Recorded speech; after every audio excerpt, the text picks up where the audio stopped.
Hey everyone, welcome back to the Weekly Awakening Podcast. This is your host, Cosmic Colleen, back with another weekly astrology update. I hope all of my loves are out there surviving. July, astro transit-wise, is one of the most intense, I think, of the whole year. The end of the year gets a little wonky too and is going to be in an intense competition with this month, but last week was crazy. We started this week out crazy, which I warned you guys, so we got another week or two of craziness. And then things do peter off a little bit by the time we have the new moon in Leo.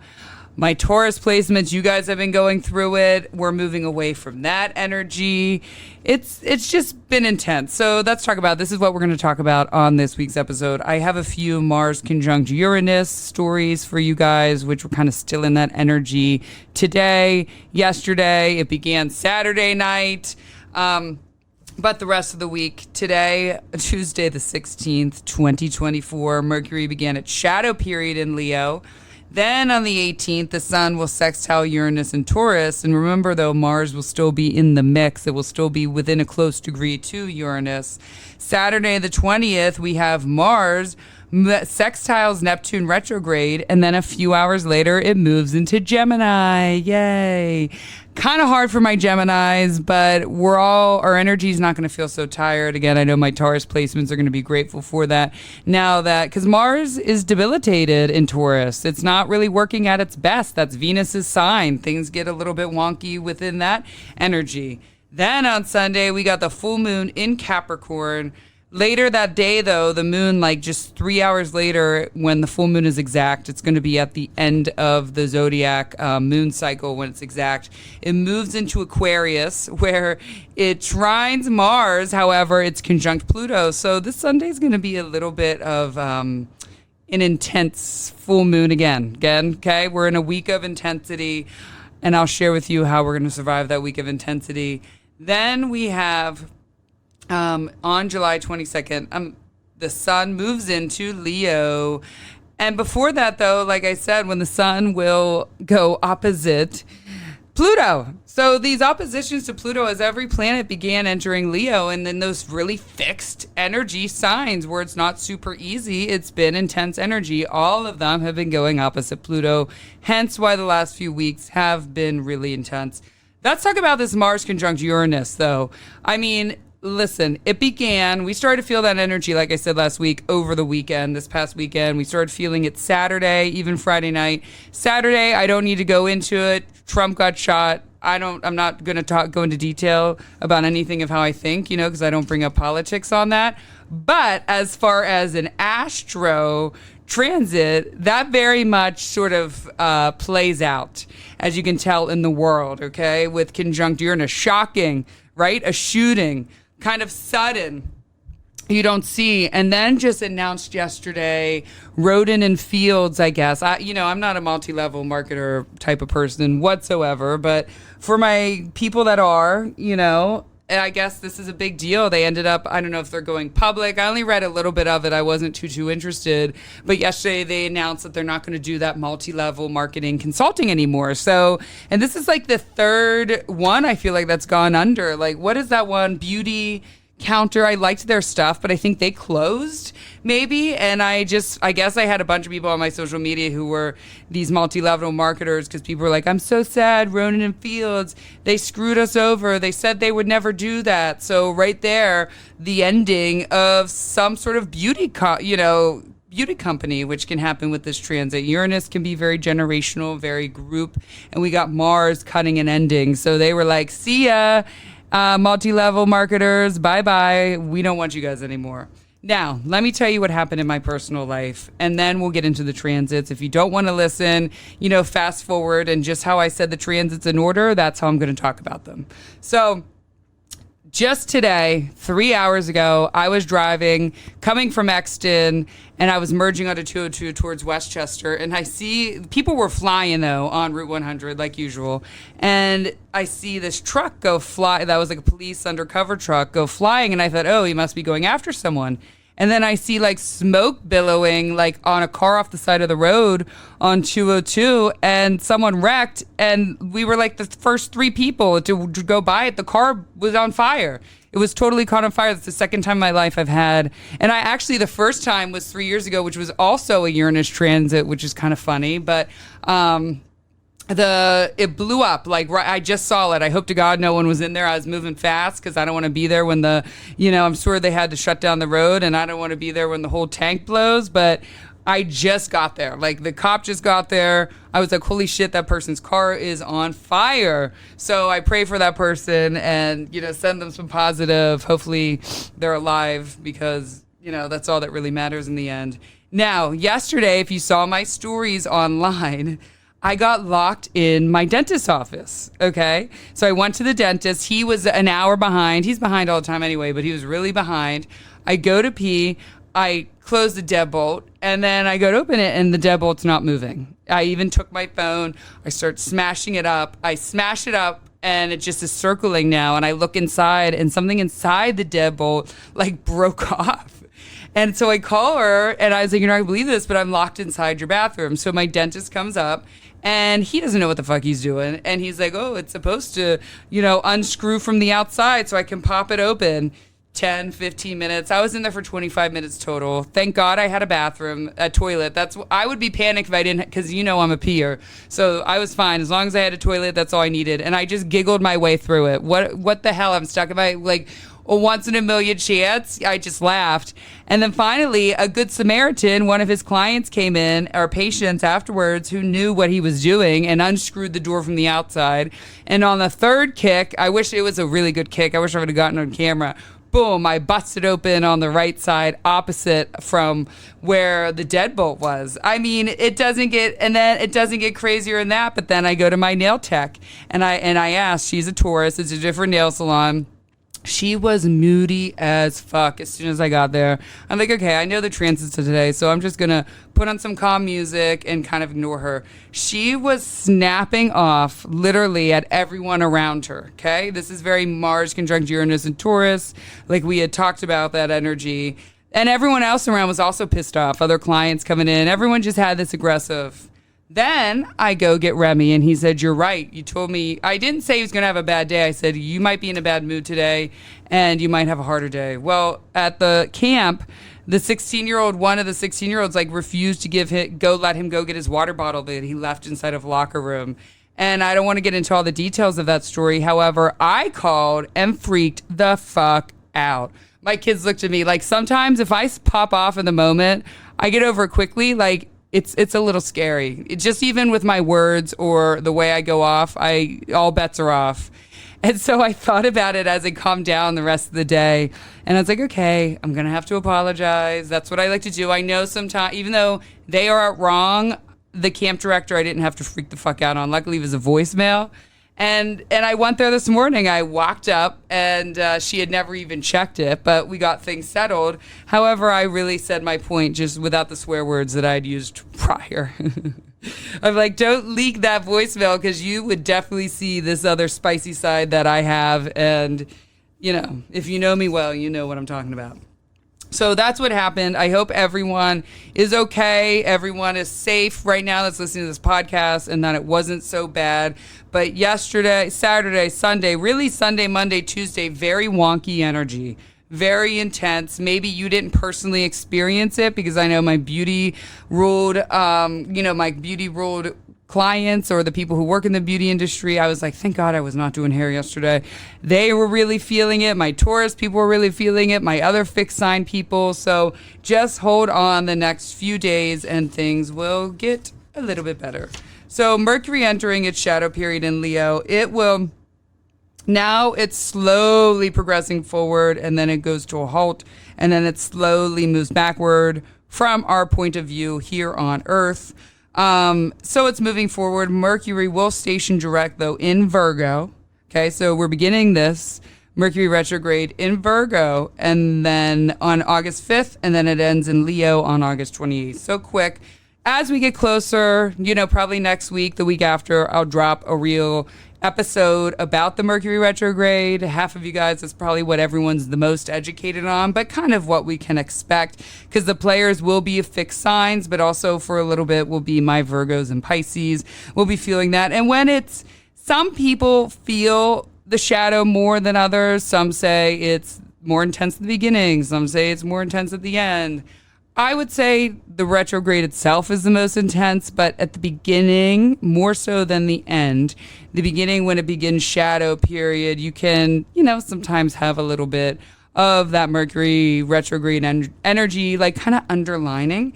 Now, pay attention to what happens from today until August 5th, okay? Because Mercury will be moving forward, but then when Mercury retrogrades, it retrogrades back to those same degrees that it was moving over. So sometimes what happens in these next 2 weeks, maybe there will be some confusion, because we are in the shadow period right now, some confusion or some miscommunication, some other Mercury retrograde world things can happen. And then when Mercury retrograde happens and goes back over that spot, it can either bring more confusion, and then you wait till Mercury moves direct and go back over that spot. Or it can bring the solution, and then even more solution while Mercury moves forward. So basically, Mercury's moving forward. It's going to get for the next 2 weeks, it's going to get it to a position in Virgo, and then it's going to move backwards, back into to 21 degrees of Leo.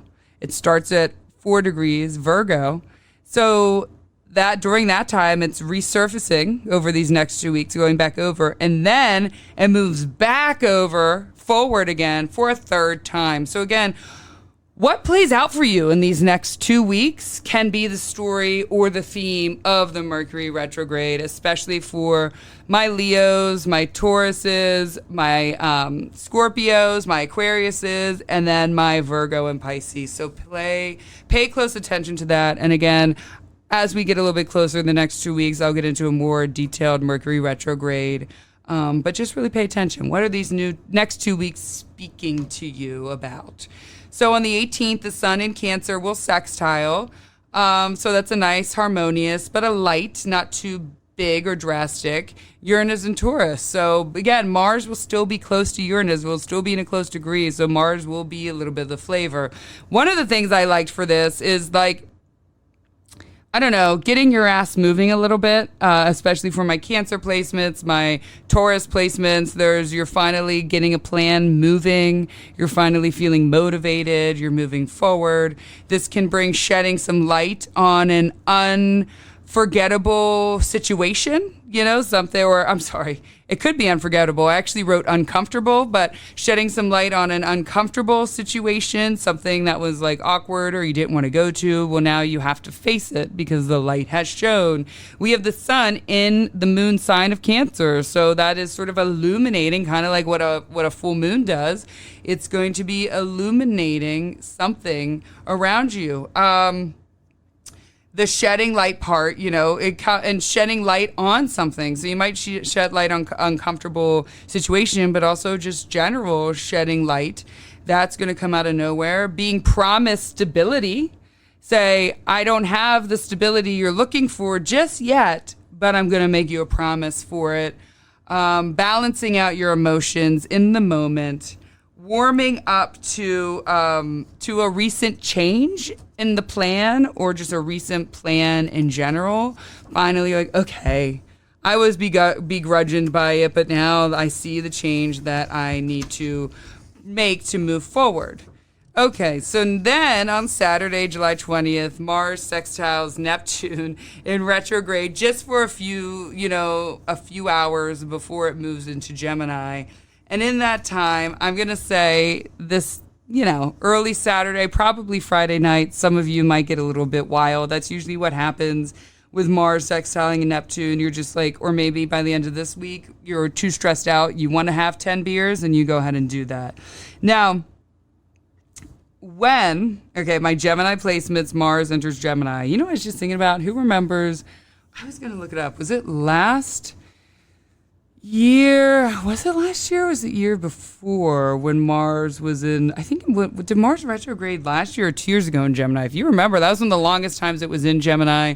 My Gemini, we were like a little bit spicy. It must have been 2 years. I'll get back to you guys on that. But Mars was in Gemini for a good solid, 6 months. So sometimes there can be a little bit of a return to that, to whatever Mars energy. Again, I should have got you the exact dates. Why am I forgetting? I'm like, it was either last year or the year before. But nevertheless, for my Gemini placements, a little more sass and a little more action. Anytime Mars moves into your sun sign, it brings the action, it brings the sass, it brings the god of war there ready to fuck things up in the mental sign, right? Where we also have Jupiter. Next week, I'll be talking about Mars conjuncting Jupiter, but where we have Jupiter. So I want to talk about this.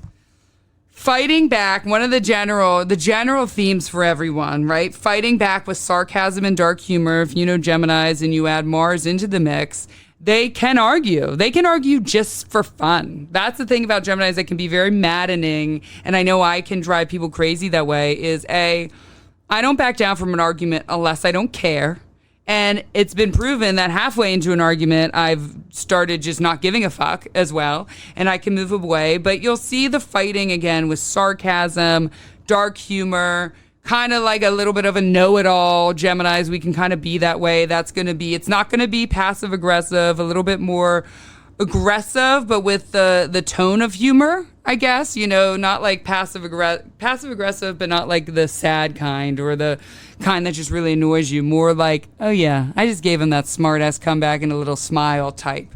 More talking, lots more mental like fluttery around you, mental action and things happening around you, strongly seeking a higher mental purpose. And again, with Jupiter there, these are one of the things though I want to warn about. I don't want this to happen, but this can somewhat trigger, I believe, for especially my mutable placements, a little bit more mental health things can come out. And not always positive. We got Mars there aggravating things, right? We got Jupiter there, and it will conjunct Jupiter in Gemini, the sign of the mind. And then we're beginning Mercury retrograde. So just pay attention. If you feel, especially if you're a mutable sign, that's my Virgos, my Geminis, my Pisces, my Sagittarius. If you're starting not to feel right mentally for a couple of days, because you guys know your mind, better than most people do. If you don't feel right, like do what you need to do. You might need to find yourself calling a therapist or calling someone to listen to you or calling a doctor for medicine, or any of those things are possible with this. It doesn't mean it's going to happen, but just be a little wary, especially if you're someone who does struggle with mental health issues often. We all do in various ways, but if you're someone who gets easily triggered and you're some of those signs, just play it safe for yourself, okay? And be calm, and try to just seek calm waters. This can also bring, it would be more too, like the mental health stuff will be more mentally like manic, right? It's not going to be depressive like if we were having Jupiter and Mars and Cancer, or Scorpio. That would be more depressive. It's going to be kind of manic all over the place and running around and wanting to do a bunch of things and not making sense, right? Just imagine Mars, your Geminis, imagine Mars and Jupiter together. So this could also, you may be just like, oh my God, I need to get my soul together, but do I go on a trip to Bali, or do I get certified in Reiki, or do I go see the shaman, or should I go do ayahuasca? Should I take DMT? That kind of thing can happen mentally too, where you are just all over the fucking place trying to search for your mind, body, and soul, but you don't know which one to grab because you kind of want to do all of them, which is a little bit of the Gemini energy too, right? The multiple. You want to do everything. I want to do everything by next week. I want to enter Peru, go to Florida, go to Canada, all of it by next week. So that is going to be some of the intense energy that we will be feeling. And again, my Gemini placements, they just don't, keep your mind sharp. Not your tongue. Don't keep your tongue that sharp, because we can be nasty when we want to release that tongue. Seriously. Don't call the YMCA about my voicemail. Don't get it leaked. This can also have trouble picking sides or choosing sides, giving too many options, and you go a little wild, just like I said. But that also could be just in general. Your family says, hey, let's go on this trip. And then you write out 10 different 15-page essays on exactly where to go, what to do, this, but you can't really find that. And if there are any arguments, again, you might feel like you're pinned up to a corner trying to choose sides or have that trouble. In that case, you just say or. Stay in the middle, neutral like Switzerland. Again, watch out for those, this is something to watch out for, especially with Mercury retrograde. And this is for people in general, not just my mutable signs. Watch out for quick mind schemes. Something that seems too good to be true. Like someone says, hey, pay me $2,000 and I will heal your mind in 3 days with this workshop. Especially with Mercury retrograde going. Or, what was that Netflix documentary? Netflix is having all these great, documentaries, and there's this one that came out about twin flames a couple months ago, and it was about the falsehood, and this husband wife were basically just a cult and stealing people's money, and they're still out there with this falsehood of like, you know what, you pay us, I'll make sure you find your twin flame, we promise you'll find your twin flame. And it was all scheme. I can't remember what it's called. I think it's called Twin Flame something. Highly recommend it because it's crazy. And I don't want to get into detail, but something like that. It was too good to be true.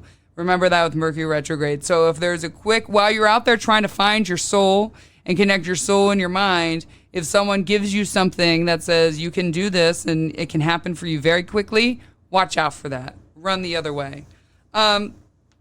Again, we got Mars and Mercury sign, Mercury retrograding happening. There is always more trickery. This can bring lies, exposing truth, fights, mentally losing your shit. Again, we'll start probably beginning that energy next week. Why is the summer always so intense? I feel like midsummer astrology is always intense. Last summer, we had Venus retrograding in Leo. It's always so intense. Yeah, so it must have been 2 years ago that Mars was retrograding, because last year was Venus's retrograde in Leo. That was a big one. So I think it was 2 years ago Mars retrograded, starting like the end of June to December, I got to look again so I can give my Gemini peeps a little bit more info on that. So Sunday, my cardinal signs, you guys are going to be feeling this. We got the full moon in Capricorn, and it is coming in early. So we're really going to be feeling it starting Friday, especially Saturday night, because that full moon comes in at 6:17 a.m. in the morning here, East Coast time. Capricorn, what's Capricorn's ruler? Saturn. Where is Saturn? It's in Pisces. So we're going to add my cardinal signs. That is going to be my Aries, my Capricorn, my Cancer, my Libras. And then we're going to add Pisces into the mix. You guys will be feeling this full moon the most. But in general, the moon is the environment and the environment around us. So we all will be feeling this a little bit. This is going to be, again, the Capricorn Cancer moons are a very tired moon. So this is going to be feeling diminished in your power. Or feel like you're lacking power in some way, or you can't just get over that power hump. The full moon in Capricorn often brings cranky. I'm going to say passive-aggressive energy, even though we have Mars entering Gemini. There should be some interesting flavor there. Maybe there'll be this like little argument between the passive-aggressive and the aggressive. There's going to be sort of the removal, or this can bring the removal, the full moon, of blocked or stuck emotions that you wanted to break through. This is a good one to do some rituals for that. Finding your power in the darkest of nights, which I think will then illuminate when when the sun moves into Leo and goes opposite Pluto. But finding your power in the darkest of nights, keeping your mouth closed when you should be speaking up. Okay? You're going to find your power in the darkest of nights, but it might come after you kept your mouth closed and you're thinking afterwards, damn it, why didn't I tell that person? I should have said how I really felt. I should have said how they mistreated me. I think the world would be a better place if everyone just spoke up. Now more than ever, everyone's afraid of giving the truth and everyone's afraid of hearing the truth. But I think that things would be less wonky. I've been really using that word a lot in this episode. will be less crazy if we all just spoke the truth, said how we felt, and let the chips fall on either side, how they may. You either work through it with the person or you won't, and then you keep it moving. Again, resentments come up, especially around like service resentments, like I've been giving, and you don't give anything in return. 3 hours after that moon, the moon will, after that full moon, because we're having this full moon at the end of like while the moon phase is happening in Capricorn, 3 hours after it conjuncts Pluto. So again, really adding to that, dark and dewy vibe. I'm supposed to go tubing down the Brandywine with my kids on Sunday, and I'm like, maybe I'll move it. I'm looking at these week's transits, and you never know, right? We still have to live life, and sometimes I'm surprised how it shows up. I wasn't totally sure how Mondays, the Mars conjunct Uranus was going to show up in my life. I certainly didn't expect to be locked inside my dentist's bathroom for 25 minutes. I never predicted that for myself. So sometimes, again, it's as big or as little, and we can't stop living. But part of me is like, I don't know. They might be moody. I don't know how I feel about that. But it might just be what we need for this new moon, because it will be nice to cool down and get out in nature with this. If you need some space, you need some time, you need to ground your mind, body, and soul, and you need to get away with others, it might actually be good to, find some water and find some nature around you, find some forest. We got the full moon in Capricorn, so that's going to be perfect, that woodland vibe, if you want to just go walking in the woods. And I think it's only 85 degrees, cloudy here in the Philadelphia area. And then, or get near water. I think that's going to be another thing. See, look, I just convinced myself. I think we are going to go. Get into the water to really sort of remove that energy that's flying out of you with this full moon. And again, don't do anything too hard. Kind of like we said with the new moon, with this full moon, you might feel burned out. Let yourself, oh my God, someone is literally knocking at my door. This is going to be around purging. We're going to be removing. We're going to be purging. We're going to be feeling. And, this, if you've been really stuck and fixed in your energy, you can have a little bit of a explode. But again, like I said earlier, we want to be relaxed. We want to be calm. And we want to not overstrain yourself. Don't overdo it. Then, next week, the sun moves into Leo. Leo season begins with an opposition to Pluto. So again, this isn't our normal, yay, we're in Leo season. This is a little bit harder. The first couple of days are going to feel intense. Now, Leos, there's going to be one or two ways. You're either going to be really powerful and right off the bat and have to kind of show your power maybe in an argument, or someone challenges you with power, okay? And, your strong will and your desire to break free of something will also be very, very present there.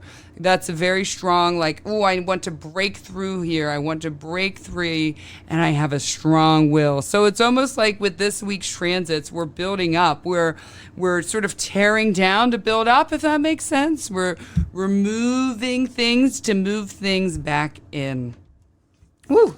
It's intense. I promise you guys soon this will shift. But what I love about astrology, and if you live in La La Land, life is never just solid, easy. It just isn't. You have some years that are the worst years of your life. And if you're lucky, hopefully there's only maybe 3 of them top, a couple. And then you have some that are perfectly amazing years that are the best years of your life. And if you're lucky, hopefully you have more of those than the harder years. And then the rest of the years, the rest of the 80 years in between, are this weird mix of both existence between damn, that week sucked, to damn, that week was awesome, to damn, that day sucked, to damn, that day's awesome. And I think our mind wants to keep us safe because we don't want to feel the hard stuff. So we're always like, oh, can I catch a break? Can I catch a break? Well, you are actually, just not one major break, but if you view your life in these tiny breaks, in these tiny moments, like I try to express when I'm going through something hard, we learn how to stay in the middle of the boat. When the boat is sinking on either side and being hit on either side, we learn how to stay in the middle of the boat. Sometimes we get flown out, but we get right back in.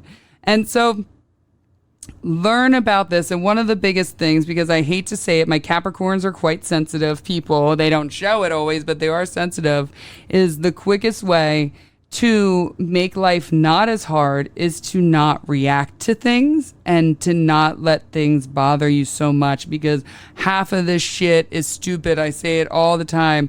Other than death, none of it really matters. I mean, some things do matter, but eventually it will pass and eventually it will work out. I love to end my episodes with that message, okay? This too shall pass and this too shall work out.